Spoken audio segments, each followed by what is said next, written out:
very excited and happy to be able to welcome to the stage right here, first up, Chiara Gulli, who is the manager at the Rocky Mountain Institute.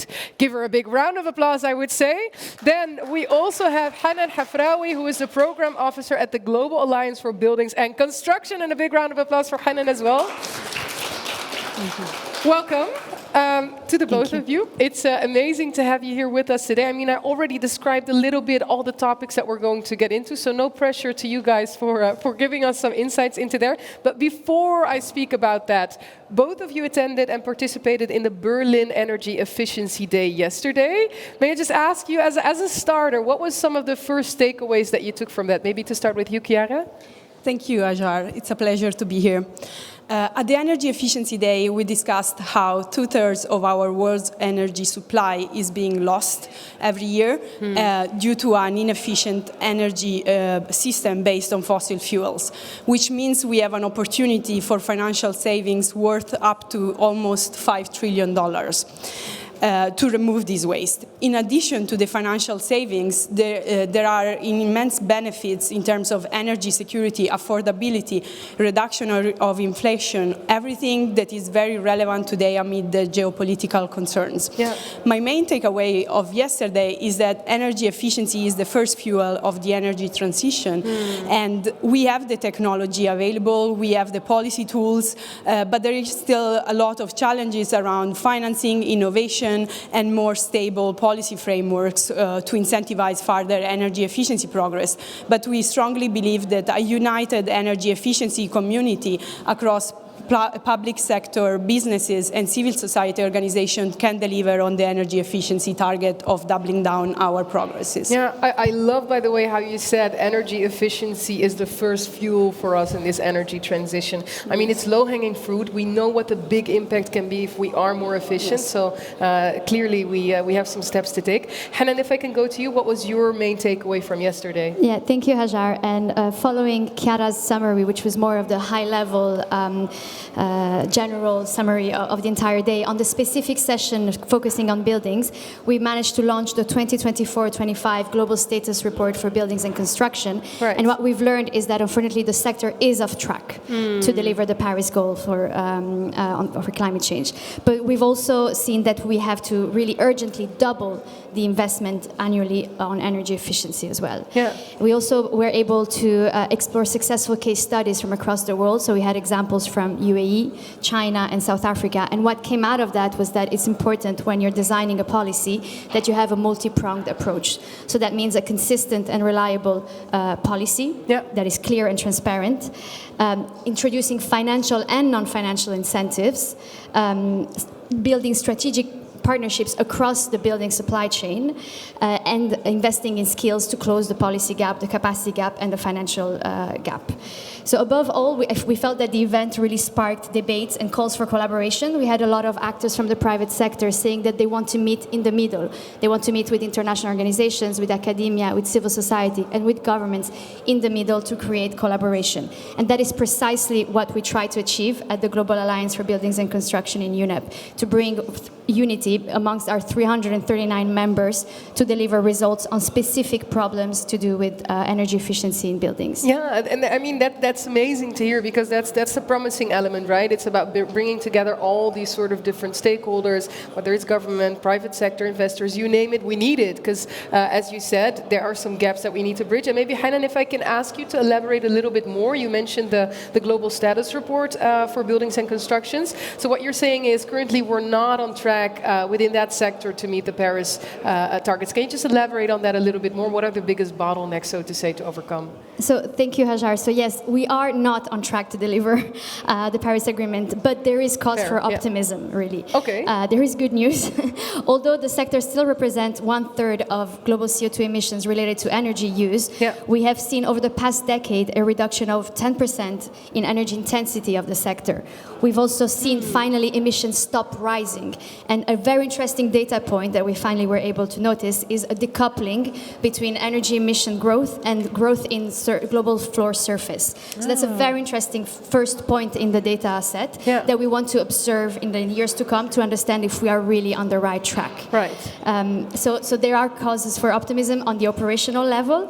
Also on the political front, we have initiatives like the Buildings Breakthrough that bring several countries and initiatives to work together on specific priority actions.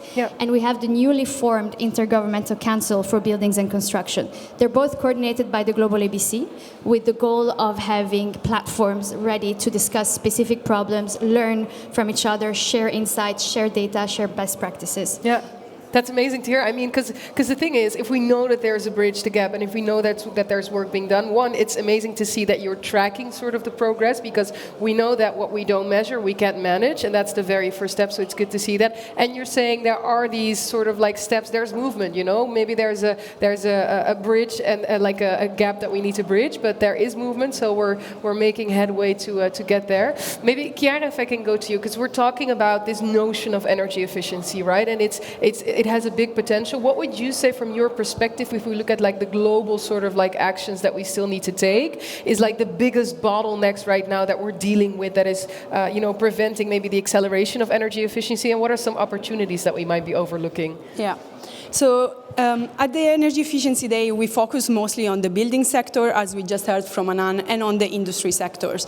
And in terms of challenges, there have been some around for decades, around, as we said, innovation, financing, but there are also new emerging ones around, for example, the demand growth of data centers. So we had very interesting discussions around these topics.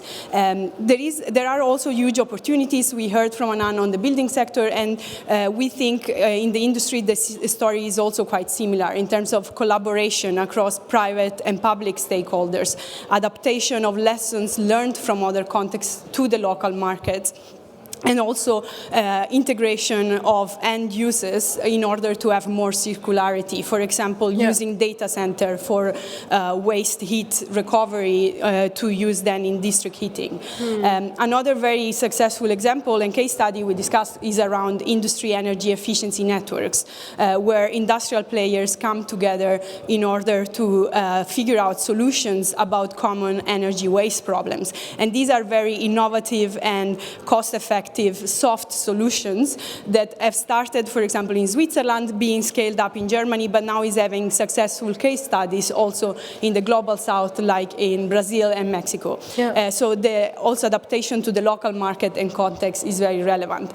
Finally, in terms of opportunity, we believe that there is a big opportunity around messaging of energy efficiency and integrating that to renewable energy and broader resource efficiency in order to capture the opportunity of the benefits around affordability and energy security through energy efficiency. So really a narrative change. Really, because that's an interesting one when you say that around messaging. Do you feel like we're not pushing that side of it enough right now? Yeah, I feel like energy efficiency has been neglected compared to the renewable deployment. We see it in the news, in the efforts of policymakers, but they do need to be coupled, and you can actually capture the benefits of renewables only if you start from the demand side with energy efficiency. Right, because it's like this all-round sort of argument case that we can make for it, right? It's not just going to help us to, target this big crisis that we're dealing with. At the same time, it brings you with affordability, and we know that it brings a lot of security, especially in times where, we have dealt with energy crises on the continent, worldwide. We've seen some things happening, so that's a really good one. And you give a lot of best practice sort of like case examples. Would you say that the examples that you mentioned, where we're also sharing knowledge, messaging, are those like some of the most powerful levers that we can sort of pull to make sure that we're accelerating energy efficiency? Yeah, I think collaboration, peer learning, knowledge sharing, and then really looking at the energy system in an integrated way and never in a silo is actually a very strong lever, and it's very relevant when it comes to energy efficiency because it's such a complex topic, or it seems like a complex topic topic and often quite fragmented, also compared to renewables.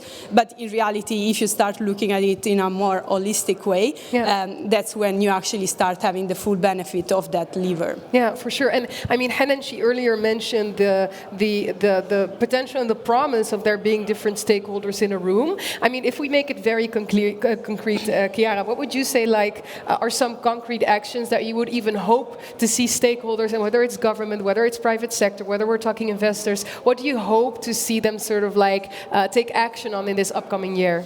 We have many for all of them. Okay, so nice. Every stakeholder has a huge role to play in this effort to accelerate the progress of energy efficiency. Starting from policymakers, we believe that they should focus on system-wide efficiency measures, so looking, as we were saying, in a more holistic way at the whole energy system, at our energy needs, and also at cross-sector coupling as a consequence. And they should provide a stable policy framework for industrial players or businesses to then invest more confidently. And the NDC revisions this year provides a huge opportunity for that in order to more structurally include energy efficiency in the ambition setting on the country. This will then enable business leaders to actually see that energy efficiency is good business, and they should continue investing in cost-efficient technology, innovation, also through peer learning and industry association, and also reduce the time to market of more efficient and advanced technologies. Then we also have civil society organizations that they should continue raising awareness around energy efficiency, and especially holding accountable all the stakeholders to the pledges that they made, like our energy efficiency doubling down target, but also the more sectoral pledges like the cooling pledge, so across all the sectors. And finally, we need all these players to really join forces together, join efforts, and support the countries in the on-the-ground implementation and the scale-up of the solutions. So our first milestone is really the IEA Energy Conference in June that will actually provide a great opportunity to take a step forward in energy efficiency towards COP30. Yeah, that's amazing. I was writing along with you. I mean, everyone in this room, you have no way out now, because every sort of stakeholder group has been given a task, and whether that's sharing best practices, raising awareness. I love how you also said, through that we can also hold each other accountable. And at the end of the day, it's about coming all together, because this is something that we clearly need to do collectively. Thanks for sharing that. I love it. Thank you. Hey, Helen, if I can go to you. You earlier on, you already sort of underscored the importance of governments in driving energy efficiency in the building sector. What would you say are the most effective policies to sort of trigger that change? Thank you, Hajar, for the question. So we already discussed how to design this policy. We've said the multi-pronged approach, the reliability, the fact that the policy cannot depend on political cycles. That's extremely important for the building sector in particular, because of the medium and long-term perspective that the sector needs. Yep. What we also would want to really highlight, and we highlight in the Building Global Status Report, is the single most cost-effective policy is energy efficiency to be achieved through building energy codes. So well-designed, comprehensive, ambitious, and enforceable building codes are the single most cost-effective way of driving energy efficiency. And they drive energy efficiency, they lower bills, they create jobs, and they drive transformation across the sector through innovation, through policy dialogue. So we really recommend countries to take the opportunity, as Chiara was saying, of the NDC updates, to make sure that they're not just mentioning energy efficiency, that they're not just mentioning the building sector, but that they are coming up and designing proper quantifiable targets on building codes, on energy intensity. We have 80% of countries that are mentioning buildings in their NDCs, but only 18 are mentioning any sorts of target whatsoever. Oh, wow. So we really urge them to take NDC 3.0 as an opportunity to go further on these very cost-effective measures. Whoa, sorry, I'm writing that down, because you said we have 80% of countries mentioning NDCs in their, or mentioning buildings in their NDCs, I'm getting it right, but only 18% are mentioning targets. Wow, if we're talking talking about a bridge that needs to be, I keep on saying bridge, a gap that needs to be bridged. You see, it's an optimistic mindset. I'm thinking of the bridge already, because that's where we need to be getting to. Because Hanan, if I can just continue on that, how do you think that new collaborations such as the Buildings Breakthrough and the Intergovernmental Council for Buildings and Climate then help sort of to accelerate action? Because that inherently is about working together, right? Yeah. So at UNEP, we're really excited to be working on these new platforms because we believe that this sort of platform, this sort of collaborations are powerful catalysts for more united and coordinated action in the sector. Because by aligning policies and standards across the world, you make sure that you use best practice seen in other countries, that you contextualize it to the countries. You prevent fragmented efforts as well, and you ensure that we have a strong international political commitment that is needed when you want to introduce bold policies like having a specific target in your NDCs. Yeah. That is needed when you want to support large-scale demonstration projects. So we feel that this is really a very exciting time to have this Intergovernmental Council for Buildings and Climate and Buildings Breakthrough under the UNEP umbrella to help really give momentum to this to international collaboration. Yeah, for sure, because concrete steps need to be taken, and what better way to do it than by working together in that sense. Thank you so much. Chiara, finally, if I can go to you, I'm curious here from you, what would you then say is the most important sort of call to action for mission efficiency? Yeah, so mission efficiency is really a coalition of countries, civil society organizations, and businesses coming together in order to demand more efforts and focus on energy efficiency. And we ask from our member mostly three things: elevate, support, and invest. So elevating the energy efficiency message, attending events like these, sharing that message, sharing that opportunity, and making sure that becomes a priority, supporting the initiatives, sharing knowledge, sharing research, and supporting countries and stakeholders in the implementation, and finally investing in energy efficiency measures and technologies in order to reduce our costs, reduce our constraints on the grid, and really make energy efficiency great again. Yeah, I love that. So if I hear this, it's like a lot of promising sort of coalitions work that's being done. So I'm like, okay, if we sort of like pull through with this, there is hopefully a lot of change that we can hopefully expect to see in this upcoming period. Because we need it, right? I mean, just for everyone, because we've been tapping into a lot of things. We've mentioned the obstacles, the bottlenecks that we need to overcome, what is needed to sort of like accelerate. If you could say in one sentence or two sentences, what is the most important thing that you hope that people take away from this session? If they leave in a little bit, what's one thing that they for sure cannot forget? Chiara? I would say that we are in a moment where we are driven to believe that being alone or in a silo is actually going to save us or help us.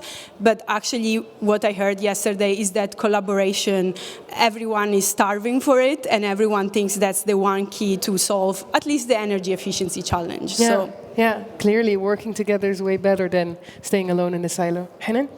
So maybe my recommendation as a takeaway would be to really remember that we know what needs to be done. We have all the technologies at hand today. Yeah. We just need to act faster and act now. Thank you so much. May I ask for a big round of applause, everyone, for Hanan and Chiara. Thank you so much for being here with us today.